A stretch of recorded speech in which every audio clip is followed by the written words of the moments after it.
सोमवार व्रत कथा, इसे सुनने से समस्त पापों का नाश हो जाता है।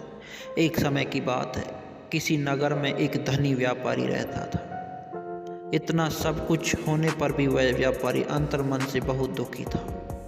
उस व्यापारी का कोई पुत्र नहीं था।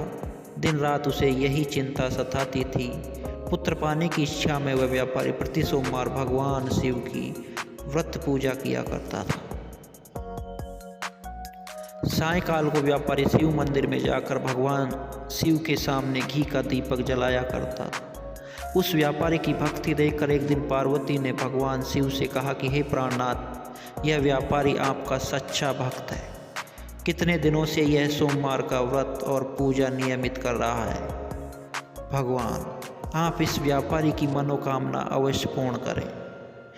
पार्वती का इतना आग्रह देखकर भगवान शिव ने कहा कि तुम्हारे आग्रह पर मैं इस व्यापारी को पुत्र प्राप्ति का वरदान देता हूँ, लेकिन इसका पुत्र 16 वर्ष से अधिक जीवित नहीं रहेगा। उसी रात भगवान शिव ने स्वप्न में उस व्यापारी को दर्शन देकर उसे पुत्र प्राप्ति का वरदान दिया। उसके पुत्र के 16 वर्ष तक जीवित रहने की बात भी बताई। भगवान के वरदान से व्यापारी तो खुश तो हुए, लेकिन पुत्र की अल्पायु की चिंता में उस खुशी को नष्ट कर दिया। व्यापारी पहले की तरह सोमवार का विधिवत व्रत करता रहा। कुछ महीने पश्चात उसके घर में अति सुंदर पुत्र उत्पन्न हुआ। इससे व्यापारी के घर में खुशियाँ भर गई। बहुत धूमधाम से पुत्र जन्म का समारोह मनाया गया। व्यापारी को पुत्र जन्म की अधिक खुशी नहीं हुई, क्योंकि उसे पुत्र की अल्पायु का रहस्य पता था। यह रहस्य घर में किसी को मालूम नहीं था। विद्वान ब्राह्मणों ने उस पुत्र का नाम अमर रखा। जब अमर 12 वर्ष का हुआ तो शिक्षा के लिए उसे वाराणसी भेजने का निश्चय हुआ। व्यापारी ने अमर के मामा दीपचंद को बुलाया और कहा कि अमर को शिक्षा प्राप्त करने के लिए वाराणसी छोड़ाओ। अमर अपने मामा के साथ शिक्षा प्राप्त करने के लिए चल दिए। रास्ते में जहाँ भी अमर और दीपचंद रात्रि को विश्राम के लिए ठहरते, वहीं यज्ञ करते और ब्राह्मणों को भोजन कराते। लंबी यात्रा के बाद अमर और दीपचंद एक नगर में पहुँचे। उस नगर के राजा की कन्या से विवाह की खुशी में पूरे नगर को सजाया गया था। निश्चित समय पर बारात आ गई, लेकिन वर का पिता अपने बेटे के एक आंख से काना होने के कारण बहुत चिंतित था। उसे इस बात का भय सता रहा था कि राजा को इस बात का पता चलने पर कहीं वह विवाह से इनकार न कर दे, इससे उसकी बदनामी होगी। वर के पिता ने अमर को देखा तो उसके मस्तिष्क में एक विचार आया। उसने सोचा, क्यों ना इस लड़के को दूल्हा बनाकर राजकुमारी से विवाह करा दूं। विवाह के बाद इसको धन देकर विदा कर दूंगा और राजकुमारी को अपने नगर में ले जाऊंगा। वर के पिता ने इस संबंध में अमर दीपचंद से बात की। दीपचंद ने धन मिलने की लालसा में वर के पिता की बात स्वीकार कर ली। अमर को दूल्हे के वस्त्र पहनाकर राजकुमारी चंद्रिका से विवाह करा दिया गया। राजा ने बहुत सारा धन देकर राजकुमारी को विदा किया। अमर जब लौट रहा था तो सच नहीं छिपा सका। उसने राजकुमारी की ओढ़नी पर लिख दिया, राजकुमारी चंद्रिका, तुम्हारा विवाह तो मेरे साथ हुआ था।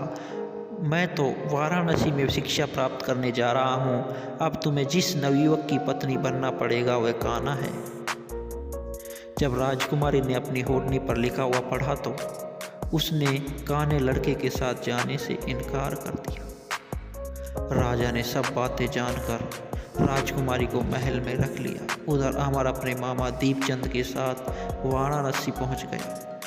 अमर ने गुरुकुल में पढ़ना शुरू कर दिया। जब अमर की आयु 16 वर्ष की पूरी हुई तो उसने एक यज्ञ किया। यज्ञ की समाप्ति पर ब्राह्मणों को भोजन कराया और खूब अन्न वस्त्र दान किए। राजा को अमर अपने शयन कक्ष में सो गया। शिव के वरदान के अनुसार शयन अवस्था में ही अमर के प्राण पखेरु उड़ गए। सूर्योदय पर मामा अमर को मृत देखकर रोने पीटने लगा। आसपास के लोग भी एकत्रित होकर दुख प्रकट करने लगे। मामा के रोने विलाप करने के स्वर समीप से गुजर रहे भगवान शिव और माता पार्वती ने भी सुने।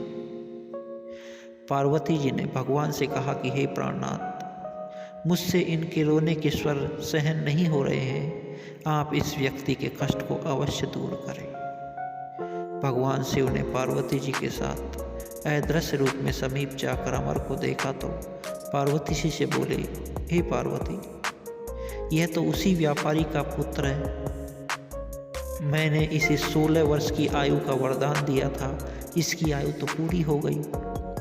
पार्वती जी ने फिर भगवान शिव से निवेदन किया कि हे प्राणनाथ, आप इस लड़के को जीवित करें, नहीं तो इसके माता पिता पुत्र की मृत्यु के कारण रो रो कर अपने प्राणों का त्याग कर देंगे। इस लड़के का पिता तो आपका परम भक्त है, वर्षों से सोमवार का व्रत करते हुए आपको भोग लगा रहा है। पार्वती जी के आग्रह करने पर भगवान शिव ने उस लड़के को जीवित होने का वरदान दिया और कुछ ही पल में वह जीवित होकर उठ बैठा। शिक्षा समाप्त करके अमर मामा के साथ अपने नगर की ओर चल दिया। दोनों चलते उस नगर में पहुंचे जहां अमर का विवाह हुआ था। उस नगर में भी अमर ने यज्ञ का आयोजन किया। समीप से गुजरते हुए नगर के राजा ने यज्ञ का आयोजन देखा। राजा ने अमर को तुरंत पहचान लिया। यज्ञ समाप्त होने पर राजा अमर और उसके मामा को महल में ले गया। कुछ दिन उन्हें महल में रखकर बहुत सा धन वस्त्र देकर राजकुमारी के साथ विदा किया। रास्ते में सुरक्षा के लिए राजा ने बहुत से सैनिकों को भी साथ में भेजा।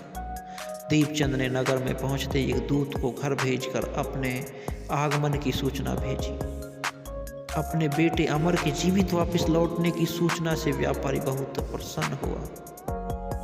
व्यापारी ने अपनी पत्नी के साथ स्वयं को एक कमरे में बंद कर रखा था। भूखे प्यासे रहकर व्यापारी उसकी पत्नी बेटी की प्रतीक्षा कर रहे थे।